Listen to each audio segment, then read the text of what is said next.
नमस्कार, मैं हूं महक शर्मा और इस वक्त आप ये लाइव तस्वीरें देख रहे हैं IBN 24 पर। कहते हैं हर बीमारी का कोई ना कोई इलाज होता है, यानी हर मर्ज की कोई ना कोई दवा ज़रूर होती है, लेकिन शक जैसी बीमारी का कोई इलाज नहीं होता। अगर किसी व्यक्ति को किसी दूसरे व्यक्ति पर शक होना शुरू हो जाए तो उसकी शक की सुई लगातार बढ़ती चली जाती है, कम नहीं होती। यानी अगर किसी पत्नी को अपने पति पर शक होना लग जाए तो वो शक कभी कम नहीं हो सकता, बढ़ता जाएगा। लेकिन अगर किसी पति को अपनी पत्नी पर शक होने लग जाए तो क्या हो सकता है?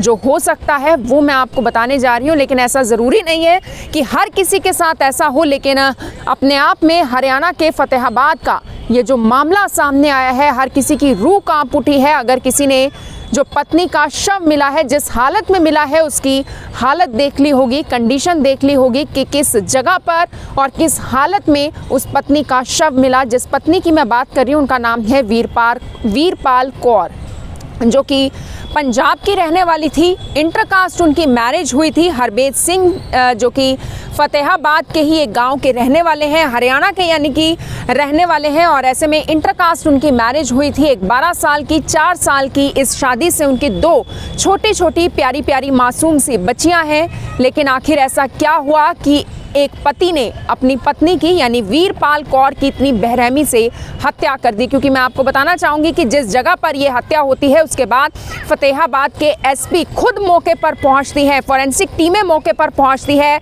जो संबंधित थाना होता है उसकी पुलिस मौके पर पहुंचती है। और शव की हालत मैं आपको बताना चाहूँगी। दरअसल जिस हालत में शव मिलता है मृतिका का, उसमें उसके चेहरे की जो स्किन थी, चमड़ी थी, वो बिल्कुल गायब थी, जिससे ये अंदाज़ा लगाया जा रहा था कि शायद उसकी चमड़ी को किसी जानवर ने खाया हो सकता है।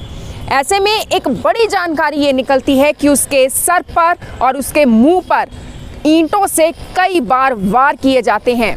इतना ही नहीं, आगे सुनिए उसकी हत्या किस कदर की गई। यानी उस पति के मन में आखिर ऐसा क्या आया होगा, क्या नफरत पैदा हुई होगी अपने पत्नी के लिए कि उसने अपनी पत्नी के साथ ऐसा किया।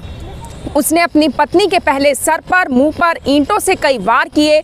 उसके बाद उसके गले में रस्सी बांधी, उस रस्सी को एक साइकिल से बांधा और अपनी पत्नी के शव को, क्योंकि पहले ही वो मार चुका था ईंटों से, उसके ऊपर वार कर और उसके शव को साइकिल से घसीटता हुआ वो गांव के चौपाल में ले जाता है और वहां पर एक खिड़की से अपनी पत्नी के शव को उस रस्सी से बांध देता है। और जिसने भी वो उस शव की हालत देखी, हर किसी की रूह कांप उठी। क्योंकि मैं एक और बड़ी जानकारी आपको देना चाहूँगी, ये जो वीरपाल कौर हैं ये विकलांग भी थी, यानी सही से चल भी नहीं पाती थी। और ऐसे में एक विकलांग पत्नी के साथ पति ने कितनी बर्बरता दिखाई, एक निर्मम हत्या उसकी कर दी। जानते हैं क्यों? शक की वजह से, क्योंकि उस पति को अपनी पत्नी पर शक होने लगा था। एक अच्छी खासी शादी थी और कल की अगर मैं बात बताऊं तो वीरपाल कौर की एक जो रिश्तेदार हैं वो भी बताया जा रहा है कि घर पर वो मौजूद थे।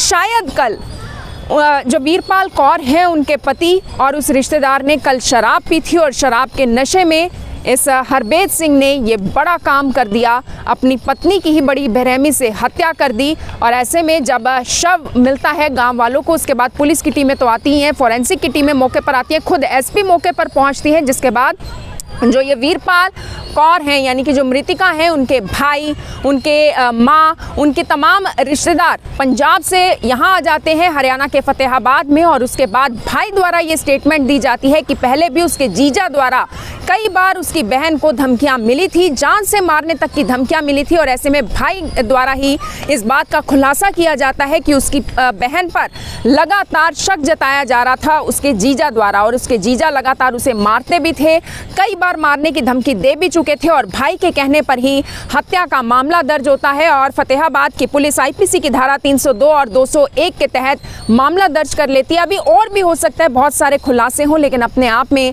शक, जैसे कि मैंने जहां से शुरुआत की थी कि शक किसी की जान ले भी सकता है, और अपने आप में ये बड़ा मामला देखने को मिला। इस पूरे मामले को लेकर आपका क्या कुछ कहना है वो भी हमें ज़रूर बताइएगा। धन्यवाद।